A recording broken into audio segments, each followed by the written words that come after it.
I want to shake people up a little bit. Part of the challenge is that, we don't expand our thought process because we're always in execution mode. Our conclusions have been, which are accepted pretty broadly from the science community, is that about 7% of your health is determined by genetics, and only less than 1% are really things that are really problematic, but that 93% of your health are impacted by your lifestyle and how your genes express themselves given the lifestyle, the multivariate lifestyle. So in essence, what I'm saying to you is, while we're one of the top scientific institutions in studying basic science and biology, we know that the way biology reacts which is what we study, is reacting to your environment and how you do things. And most of the dieting companies, you can look around the world today, they all came to the same conclusions, which is, okay, food is one element, okay, and it has to be, in some ways customized to you. But the second element is social connection. Are you doing it with other people? Do you hang out with people who are healthy? Facebook did not a study, but they did an analysis and found that people who ended up gaining weight, their friends are heavier. So if you look at the top 10 people that you hang out with and how healthy they are, it will be a good indicator, or it will be a good indicator of how healthy you'll be in the future, right? So one is what you eat, the other is who you hang out with, and the third is how you mix in movement. Not just exercise, but movement. Because exercise, if you don't move 15 minutes every hour, then 2 hours of exercise every night is counterproductive. If you are connected with the world and you feel peace and you're connected to everything that you do every day, is there a negative by not having humans in it? Of course. But do you get other positives by being conscious and connected and have positivity and control? I'm talking to Blair LaCorte today, an extraordinary person, a long-term executive leader. He's also an inventor, innovator, sits on the board of a few organizations, including the Buck Institute that does a lot of research on health and relationships, and this is what we're going to be talking about. What's the effect of health and relationships on your longevity? Health clearly, but what's the effect of relationships on your longevity? What's the effect of health and relationships on your business? What can you do to improve these? We're going to be touching on the point of awareness. You're going to enjoy this episode. It's full of nuggets, it's full of statistics and important information that you wouldn't believe is actually being measured and formally available for you to ponder upon. Enjoy. By the way, the number one thing in health, the number one correlate, which people don't want to believe, and I can explain it, is that, look, relationship is the number one correlate to health. So diet and exercise and sleep and maintenance, you have a 10 times force multiplier on them if you have a relationship in your life. So a dyadic relationship is the most powerful thing, and it's physiologically. Humans are the only animal that has a parasympathetic nervous system with a vagus nerve that attaches their brain to their heart, to their stomach, to all of their organs. And so the way that the vagus nerve works is the way you feel and how safe you feel, and do you feel love, actually impacts every organ in your body and how your immune system rebalances your system biology. So it's not just that you have people that care about you. If you believe that someone's compassionate to you, which you believe, they have to believe it, that they love you, it has a massive impact. So for instance, drugs have a 60% bigger impact if you believe your doctor cares about you. People recover from surgery 25 to 50% better if they believe someone's praying for them and that they really care about them. People live an average of 10 years longer if you have at least one dyadic relationship at any given time in your life through your lifespan, and your level of chronic illnesses and inflammation-based illnesses go down. So we can make up a bunch of stuff about that we're wizards of the world and that science is everything. But the best science in the world is something we don't understand, which is we were designed with a parasympathetic nervous system And we're also the only animal in the world that can imagine connection. We're the only animal in the world that can actually say, I met you, I like you, that we are connected now. And when those two things come into play, the human body, the mind and the body actually reorient themselves. So when you look at the number one drivers, it's connection and purpose, and they're intermingled. So for me, there is no difference between health and relationship. If you don't have relationship, which includes relationship with yourself, because the whole point of belief is that you actually love yourself and are willing to take the risk to love someone else, because, our first line of defense is fear. And so everything that we do is around positioning and fear and how quickly we let someone get in through the 9 levels of intimacy. But there's been the studies are just immense. It's just that it's very difficult for people because they want to believe that it's more complicated than that, and it's not. And what happens in nutrition, like no diet works. I've owned 2 diet companies. I've made a lot of money. Exercise is not what humans are designed for, right? I've owned 1,800 gyms at a certain point in my life when I added them all up. So diets and exercise are not the answer. It's really, when you get down to the science, we're the number one scientific institute in the world. We invented ketosis. What do you mean by we? What is the organization? The Buck Institute. So where I'm the vice chair. So we found senescence. We've, basic research found a lot of different things, but when you put it all together, it's really just about how the human body works. So certain diets are good for certain people and they're bad for others. Everyone is a personal system biology, but it all starts with, if you feel connected, then your system is ready to take in nutrition. It's ready to take in movement, and it's ready to do maintenance. Mm-hmm. And so you get what we call in the military a force multiplier. It allows you to actually multiply what you're doing nutritionally by 10, because your immune system is happy. Yeah. And happiness to us is, whether you like the word love or not, it's around connection. Mm-hmm. Now, there's some people on a normal curve who don't. There are some people, that don't need too much or don't need anything. But for most of us, what drives our lives is how we decide to connect. I went on a speaking tour about 10 years ago with a buddy of mine who was a hospice doctor, a palliative care doctor. And so he actually sat with people when they died. He sat with 1,000 people. And you hear the cliches and the stories about what people talk about when they die. So out of the top 10 things that they talk about, there's 4 that always come up across geography, across culture, across age. And the 4 are things that you would expect, but you have to think about why they're there. Who do I love? Who loves me? Did my life mean anything? Did I make a difference in my life? And the 4th one, I think, is the most haunting, because it's the one that's 100% in our control. And it's the one that people have the hardest time with, was I my authentic self? Did I do what I wanted to do? Did I take the risks I wanted to take? Did I love the people I wanted to love?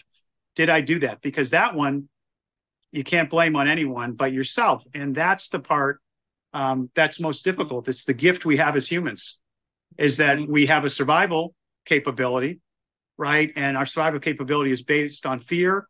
There's 2 sociological concepts that are very, heavy on, us. One is fear and the other is social comparison. How are we doing? How are we doing? Which is really, how can we survive, right? I want to compare myself. Now, you've seen how that can be used against us in social media and other places, but they're built into who we are. We're always going to worry, is something going to kill us? And we're always going to worry, are we doing well in it? But if you really think about it and you turn them around, those are also the things that bring us the most joy, right? Which is, how do I not be fearful and trustful? And how, in social comparison, do I not compare myself how I'm doing, but how I'm doing in my relationships? In the United States, when you take a look at a bunch of the studies, look, the average man in the United States, and this has got a little bit to do with cultural, has less than 1 friend on average. That's what they self-report. That's how they feel. That's why men die sooner than women in the United States, right? Whereas women tend to have 3 to 5, and they define it very differently. Men define what a friend is how long I've known them, not how many times I talk to them and not what I talk about. Women define friends as people I talk to a lot and I talk to about certain things, which tend to be more intimate things because they're worried and they can take away fear by doing it. So women, their best friends aren't always their oldest friends. Yeah. Men, there's a high correlation. Now that's cultural, right? It's not because men are, obviously men are different than women physiologically, but mentally we're pushed into different buckets for how we cope with stress. But in any country, actually, the longevity of men is lower than the longevity of women. On average, 10 years. Right. And that's got as much to do, not with friends, but with their supportive family and their supportive relationship in general, and their ability to communicate connection. Right. That it doesn't mean that obviously men are worse at everything and women are better at everything. I mean, there's a lot of studies that show that men tend to be less judgmental and women tend to be more judgmental when something happens to them. They did a study with youngsters, and 2 boys would fight one day and they'd be friends the next, and the 2 girls would fight one day and they wouldn't be friends for a month. So there's not an absolute good or bad. It's just that over time, women tend to, both culturally and sociologically, tend to find that relationships benefit them, and they tend to just practice and get better at what they do. We're all energy. So anyone that believes we're not is just trying to fool themselves. But look, in some ways, humans have dealt with their fear and lack of control by building in thought processes and technologies that they think make it better. The problem, and we can go over to business, but the problem with healthcare systems, especially healthcare systems in the United States, is they're all designed to fix. And once you've broken, it's the lowest potential return and the highest cost, because now you're broken and now you need to fix it. So we're very good at fixing things, and we have huge industries around that. I always laugh at the example of a constant glucose monitor. Like, have you ever used a constant glucose monitor? No. Okay. I'm perfectly healthy. It's very difficult for you to know what's good for you. Now, look, I can tell you that a variety of food and non-processed food, and that I can tell you that calorie restriction is good for you. And that's common for humans. But if you ask me what kind of food you should be eating and when you should be eating it, the only way to figure that out is to do a CGM, which is a constant glucose monitor, which figures out what foods, when you eat it, spike your glucose, right? Because that is what is your glucose spikes, and if it spikes too much, it causes inflammation and constant inflammation. The other is your biome, which will tell you what you're allergic to and what you're interacting with. So if you haven't done those 2 tests, it's pretty difficult to tell you what diet you should be on. And the same goes with exercise. Different types of exercise are different. But energy fields, they have the same. Some people are very, very susceptible to energy fields, and some people aren't at all. And you just need to understand that, because if you are, and you can get positive energy around you on a daily basis, it changes the way your immune system feels safe, and therefore your body rebalances itself. So it's not about interjecting a fix. The number one fix to us is to first start out with trying to be as healthy as we can. Then if there's something wrong, then we fix it. But we try to wait till our body breaks, and then we try to fix it. Every time you take a drug or have an operation, it changes your system biology forever. And you'll never be as efficient. Nutrition, if I may briefly share, my idea of nutrition is actually that each food represents a certain organ or a certain energy that is needed at the time, and the body, if you're let's say aware of it, conscious of it, naturally knows what you should be feeding it and when. So most people have a diluted perception of when they're hungry and when they should eat what, because of I would say stress factors, and basically they're not in connection with themselves. Right. We format ourselves to not make eating part of how we feel about the world, but it's a task Exactly. that we have to get done. But, I will tell you, though, that my point with the CGM is we've had CGMs for 30 years because hundreds of millions of dollars have been spent for diabetics to be able to put it on your arm to figure out what foods are spiking your insulin. But if you put it on now as a healthy person, can actually figure out what foods are good for you or not. So if you don't have the perception and you can't feel it, sometimes eating strawberries in the morning is very good for you. Sometimes it's for certain people, you need to eat fruit in the afternoon. Every person is different. And in order to actually listen to your body, you have to listen to your body. Now, if you can't feel it, we have things right now that we develop for sick people, diabetics, that you can use, and it will actually tell you how your body is processing food. Mm-hmm. And so my goal is to try to get people to think about being proactive, about collecting data, so that they can personalize what they do. There is no one right thing or wrong thing to do. There's things that are right or wrong for you. But possibly the foods are also situationally good for you or not good for you. This means in the morning or in certain situation, a certain type of food may be good for you, and then at another moment it can interact differently. That's my point, right? It's also temporal. Yeah. It's chronological. The same way your sleep is. Your chronosome affects everything you do. So, for instance, if you're actually not paying attention to when you should go to bed, that it doesn't matter when you get up. What matters was when you go to bed.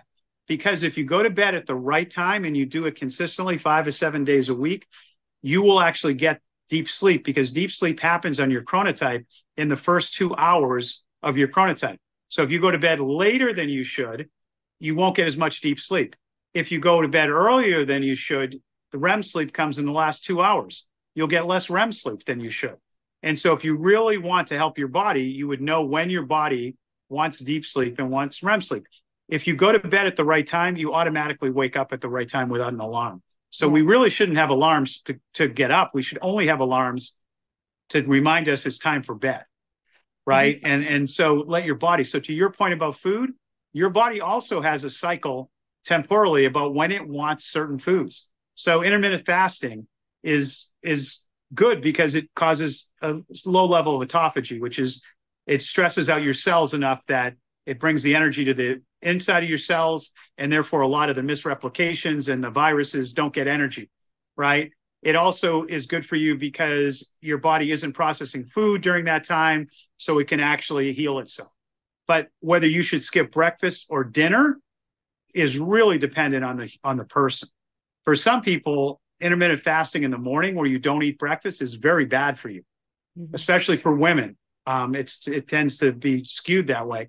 But for some people, skipping dinner is very bad for you. But you won't know until you pay attention to your body.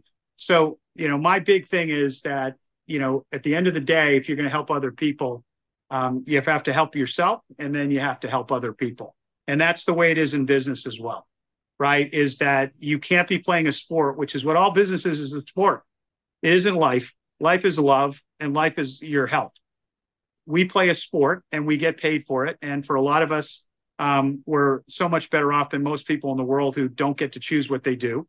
So if we're going to play a sport, if you were playing a sport, you wouldn't play hard every single minute of the game. You would be able to drink or take a sip of water or rest. So recovery will also determine both your effectiveness and your longevity if you're as an athlete. So if you stress yourself out too hard for too long and you don't recover, then you're going to break your system. And that, and the key is you want to be around for a while and you want to be effective. If you want to play your sport, then don't hurt yourself, right? Find ways to, just the same way you would nutrition and sleep, find ways to, because we like stress. Stress is not bad. The human body is designed to stress. The only way you grow is through cognitive dissonance, and cognitive dissonance is stress. It means mental stress that you're struggling with something which makes you grow. The human body wants stress to build muscle. It wants stress to build your cardiovascular system. So stress itself is not bad. The killer of most people is chronic stress. It's that stress continues at a low level and doesn't go away. So all the studies that I've seen says, yes, high intensity training is really good for you, but you only need about 10 minutes a day. But you also need 10 minutes of low intensity. which could be sitting in the dark. It could be meditating. It could be watching TV, if you can zone out. But your body doesn't want to get stuck in the middle level. And part of the problem in westernized societies is I used to design targeting systems for military jets, and we had to biomimic the human eye. So when you biomimic the human eye, what you find is vector velocity and size is what you look for, is something big going fast heading towards me, right? And humans were designed that way so they wouldn't get eaten by animals. Well, when you walk down the street in a city, there's cars going by all the time, and you say, no, but I've trained my brain that those cars are not dangerous. So they're big and they're fast and they're coming towards me, but they're okay. The fact is you haven't, because your subconscious will still be processing those as danger. It will be overridden by your conscious, but it will be processing that as danger, and it'll be stressing you out and keeping your stress level up to 15, 20%. So when people say, yes, I've seen a study that walking in nature is actually very beneficial to longevity, I say, well, let's tie it back to why. It isn't that you're in nature per se, it's that you're not in places where large objects are moving and making loud noises, which your stress can go down. And most of the chords in nature are self-resolving, like classical music. So when you look at the studies on music, if you have a rock band, it agitates and brings up adrenaline, which is why 18 to 25-year-old males love it. But if you look at classical music, the chords resolve, and therefore your parasympathetic system believes that it's safe and it calms down. So nature has a lot of resolving chords. And if it doesn't, and there's a big growl, you should be stressed out because there's something bad going to happen to you. So part of the problem is we've created environments that by nature, excuse the pun, actually cause us to be stressed out subconsciously all the time. So most westernized societies, your stress stays above 25% and never goes above 85%. Now you can say, well, I understand the 25%, I need to go down. But why are you worried that it doesn't go above 85%? Because if you don't at least have high intensity once a day, your hormones and your immune system don't balance themselves, because every machine wants to rev up and rev down at least once a day so it can see how it's feeling.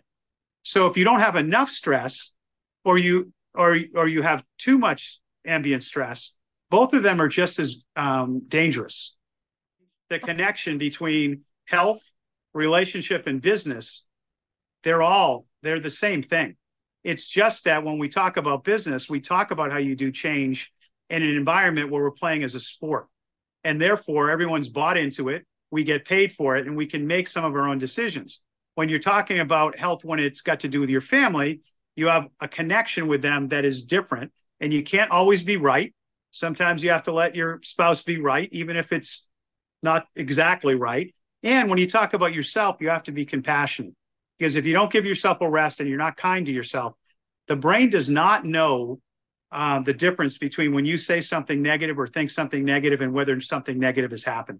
It's proven which is why positive thinking and visualization in sports works, because if you can convince yourself everything's okay, you're okay. The difference in your personal life and with yourself is you have to actually believe it. It doesn't just help you get through the day.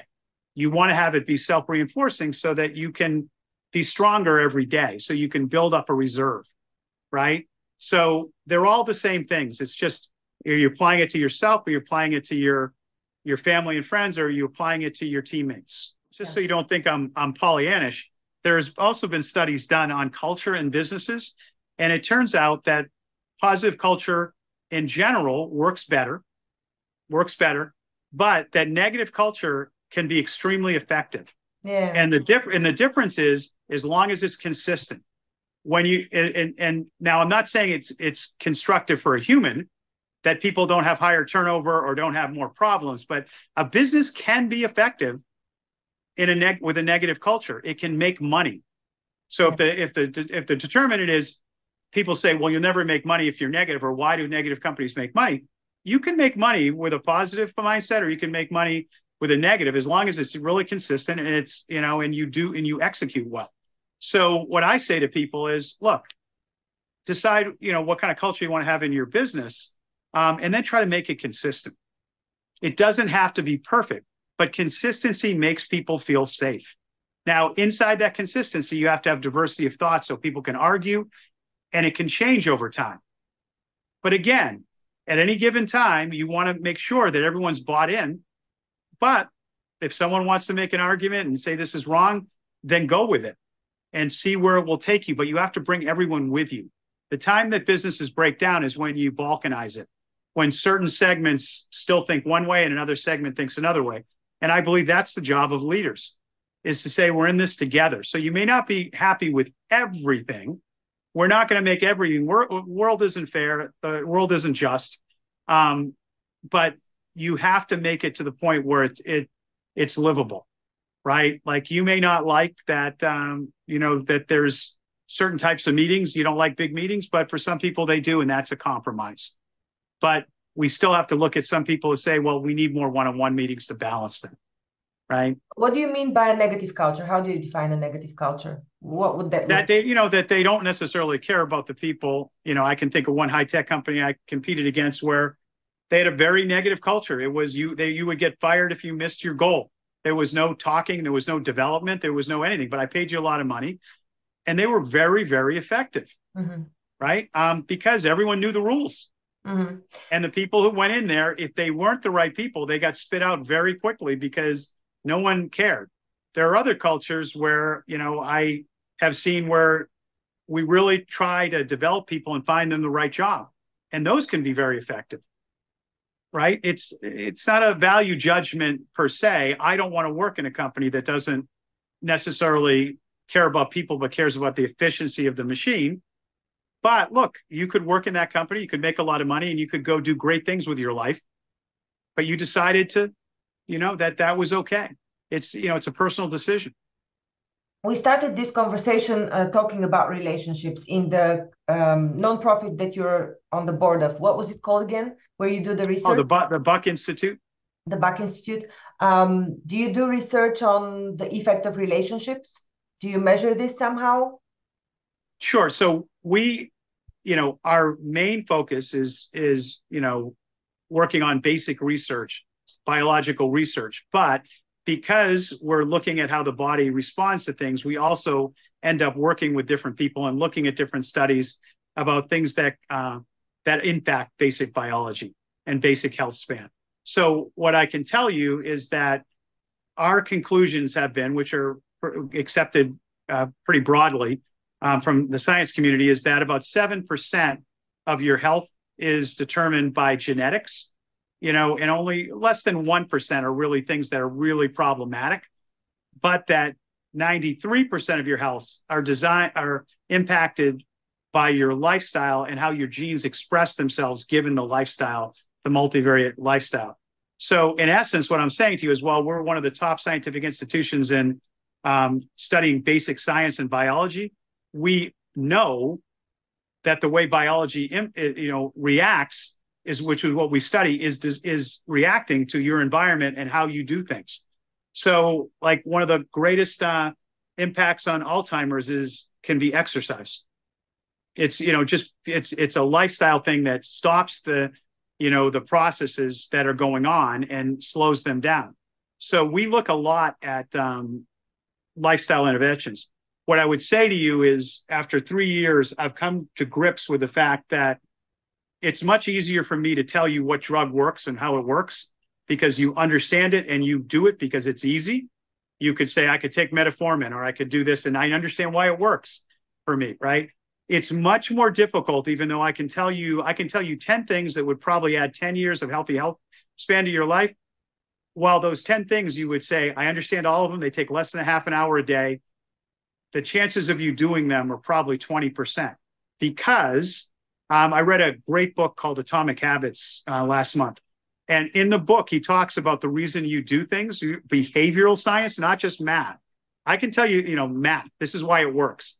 Behavioral science, when you believe that thing represents something you believe about yourself, like I'm an athlete or I feel young, you will do it versus you saying, I'm doing this because I want to be an athlete or I want to be young. You have to actually believe that I'm doing this because this is who I am. So number one, you associate your psychology with it. Number two is habits that aren't enjoyable to you or can't be built in to places that are easy for you will eventually fall off. So then you have to say, okay, I know that nutrition is important. So let me take a look at how I could do nutrition in a way that would be enjoyable to me and that would not be hard. Because again, why don't diets work? I love diets. Diets are the only product in the world, and this is statistically proven. The only diets are the only product in the world that you will fail 80% of the time on a diet. You will fail, okay? And you will blame it on yourself and not the product. And you'll be back in 18 months. Right? It's a wonderful product. I just keep giving it to you. You fail at it. You blame yourself, and then you come back because you thought, I can do it this time. In reality, number one, diets is a multivariate. It's not just, I had one company that was portion control. It was very good for people. It stopped them from eating a lot. But if they didn't like the taste of the food, or the food that we were providing them wasn't the right food for them, then it's not going to be as effective if you look at all three things, right? So when you look at this, and most of the dieting companies, you can look around the world today, they all came to the same conclusions, which is, okay, food is one element, okay, and it has to be, in some ways customized to you. But the second element is social connection. Are you doing it with other people? Do you hang out with people who are healthy? Facebook did not a study, but they did an analysis and found that people who ended up gaining weight, their friends are heavier. So you can ask yourself, is it because they're gaining weight and everyone they hang out with is gaining weight because they're doing the same things? Or when I'm gaining weight, do I end up hanging out with people who gain weight because I don't want to hang out with people who are skinny because it makes me feel bad? It doesn't matter. When you hang out with people who want to do the same things you do them not just because it's good for you, but because you fit in with the tribe. So if you look at the top 10 people that you hang out with and how healthy they are, it will be a good indicator, or it will be a good indicator of how healthy you'll be in the future, right? So one is what you eat. The other is who you hang out with. And the third is how you mix in movement, not just exercise, but movement. Because exercise, if you don't move 15 minutes every hour, then 2 hours of exercise every night is counterproductive. Right. It's a bad trade.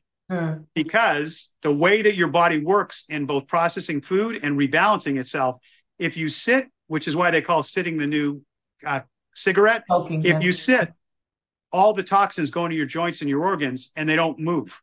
And so when you move 15 minutes every hour, your body is moving things around, and therefore exercise is more effective.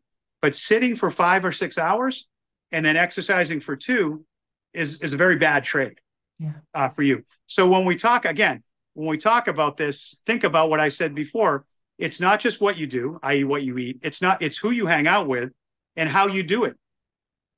And so most of life is that way. And when you're changing a business, I always look at, how am I looking at this holistically? It's not just the right answer. It's not just what we have to do. It's not what the food is. It's how am I actually interacting with the people, right? And what steps are we taking as a coach to give them more and more confidence that they're in control, because they'll be calmer, they'll be happier. And for most people, they may not be unbelievably aggressive, but they like the fact that they know they're making a difference. And the people who are aggressive will grab it and even push harder than that. So, Blair, may I ask you regarding the environment? Now that most people have their meetings online and don't come out of their homes still, not so much as before, does your environment, is it defined only by the physical proximity of the people, or could it be the interaction that you have? Well, listen, you and I are probably going to agree that I think that there's always a trade-off, and that physical environment, within 3 feet of someone, you feel their energy. Whether you feel it consciously or not, you are impacted by their energy. Yeah. Lots of studies done on positivity where you don't even have to actually be interacting with someone in your office who's not positive, and it brings down your immune system, right? So there is definitely a positive to connecting with people. Now, let's look at the trade-off. right? I'm working at home, so I have more time to spend with my family. So I am getting some connection, right? So there may be, and I'm doing more athletics because I don't have to commute. There's trade-offs. But what I would say is, now what are you losing? You're losing that connection and that team orientation with people you work with. So you have to figure out how to make that up. So I'm not saying that remote work is bad. What I'm saying is it gives you things and it takes things away. But if you're not conscious of what it's taking away, then ultimately it will hurt you, right? And so, you just have to figure out how you mitigate that. For some companies, in my last company, I tried to get people to come in 3 days a week. I think it worked. It was very difficult, but I think I got a balance for it. But for some companies, they can't get people to come in 3 days a week. So what they do is once a month, they have a day where everyone comes in and they do a bunch of social things. And then one day a month, they come in and they do a bunch of work meetings where you had to be in a meeting. That's just a different way of trying to mitigate the fact that you need some physical connection with the people you work with. Mm-hmm. Yeah, my point was not necessarily about remote work, but like our whole lives, like families are separated from family members. They communicate, via whatever. But it's the same concept. It's clearly, if you were living in a small village and you had 3 generations of your family and you knew that they loved you and you got to see them, even if you got fights with them, because that's what families do, you would find some level of tribal safety in that you lose when you move around. Now, what do you gain when you move around? You can do different things. If you were stuck in your village, you may not be able to do what you want to do, right? So there's never an absolute, I shouldn't say never, but most of the time there's not an absolute. There's to your point, a self-awareness of what's happening to you, whether that's with what foods are good for you, what relationships are good for you. That's what I think that we've lost in a lot of places is our self-awareness. Mm-hmm. Starting with ourselves, how do I feel? And therefore, how could I adjust this? Which is then control, which is then when I get success and I feel good, then you get encouragement. So that whole idea of self-awareness, to adjustment, to encouragement, that cycle gets broken down into tasks. And then the only way you can judge yourself in social comparison is how much money am I making, what my title is. It's not healthy because that really isn't what sustains us. It may be good that I make more money or that I have a certain title, but it's not what that's not what sustains people. Mm-hmm. One step back to your point of relationships being the biggest impact or having the biggest impact on your health. When we take Buddhist monks, for example, or anybody living in seclusion, and they're still healthy and they live a very long life, would you say it's because they don't get the negative impact of relationships, although they don't have the positive ones? Right. So again, I'm going to give you my, opinion on this. And I spent a lot of time with one of my good friends in the Dalai Lama Foundation, is that it's just a different way of looking at it. If you are connected with the world and you feel peace and you're connected to everything that you do every day, is there a negative by not having humans in it? Of course. But do you get other positives by being conscious and connected and have positivity and control? Of course. Would I like to do that? I don't think I would, but there's certain people where that is enough, right? That is enough, and they can make great impacts on the world by bringing us back their learning and interacting with us on a more limited basis. Or that may be that they just found their place in nature and in the cosmos. So again, there will be extremes of everything. And I think what you do is you got to figure out what you're giving up and what you have. I think that they would tell you they have a lot. They have love. What I would tell you is that there are other people in the world who need to be surrounded by people all the time because that's the way their system biology and their psychology works. And they don't feel whole like an extrovert unless they're in with people. Now, they may not go as deep as the monk went in their connection. Yeah. But the physical proximity to them may be enough. And then we all have to figure out where that balance is with us. And again, that still comes, I'll leave you for today with where we started, which is if you're not self-aware, there's no way to optimize. If you don't know where you are and who you are, then how do you know what you should do? And so I think it starts with us. Although we're afraid of being alone, it's also sometimes one of the most healthy things is for us to love ourselves without the input from other people. I love that. You have such a rich expertise on so many areas. It's like you can talk about almost anything out there, and also backed by experience and research. I know you didn't come to this podcast with the idea to promote any services, but for the people that do want to engage with you, tell us a bit more about the upcoming event that you have on the PPE. What does PPE stand for, actually? I did not name it, but it's Pinnacle Performers Elite. So it was designed as kind of a fun thing to say, if you are, an owner of a business, you are the elite. At least in America, when you look at the statistics, only one in a million businesses gets to be $10 million in revenue for over 5 years. So a lot of the people that I've dealt with, a lot of big companies, but my parents were entrepreneurs and had small companies. So a lot of the people I coach are people who have businesses between 5 and 10 million and 200 million in revenue. And that's a very different mindset because I'm an owner and I've probably been doing it for more than 10 years. And I've probably been very difficult and lonely in some cases because I had to figure everything out myself. And so what we do is 3 times a year, we bring a bunch of these people together. I think I have 40 different industries, and they relate to each other about what it's like to be an owner operator, and what it's like to try to figure out how to deal with intergenerational, what's happening with my kids, and should I have them in the business? How to deal with, how do I grow the business? How do I deal with competition? Or how do I deal with selling the business someday? How would I position it so that someday I'm gonna sell a business? So in essence, although we talk about our businesses and our sports, really what we do is we talk about, how we are as humans. We talk about our health. We talk about business tools that you may use. And then we talk to each other about what I may have done in one industry that it never occurred to me I could do that in my industry.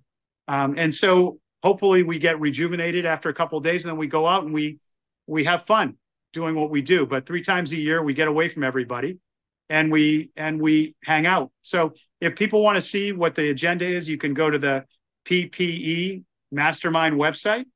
And this year we're in this session, we're in Northern California. But there also is a way to watch it on video. So if people wanted to watch it on video, send us a note and we have a video connection. But it's a really eclectic, fun group of people. Who are some of the speakers who are joining you in this session? So I try to really get people that would make you think differently, because they're people that you would never probably talk to on the same day. So we have people like Martin Luther King III, whose father was obviously the iconic politician and changed the way we looked at civil rights. And he's been an activist and an advocate for social justice. He's going to talk a little bit about his father, and he's going to talk a lot about what he's doing today. On the other end of the spectrum, my friend Scott won the Pulitzer Prize for photography, and he's going to take you through photojournalism of over the years, what he's done and how he believes it impacts the world, and how he believes that his passion for photographing and for having people feel a certain way when they see something matters. I have another one of my friends who's won 29 Emmys, who's going to talk about how to run a meeting so that you keep people engaged in a meeting, especially a remote meeting.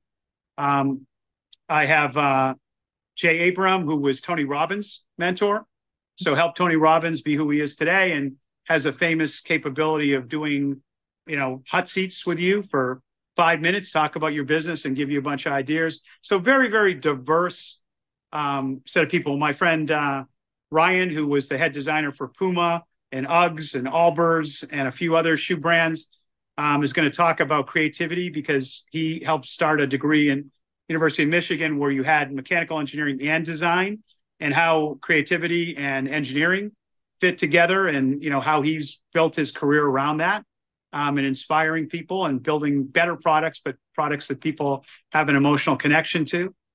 So, you know, a very, very, very, very, my buddy Willie, who won the Olympic gold medal in, won Olympic gold medal in the Summer Olympics, but also competed in Winter Olympics, Super Bowl champion, holds more world records than anyone in history.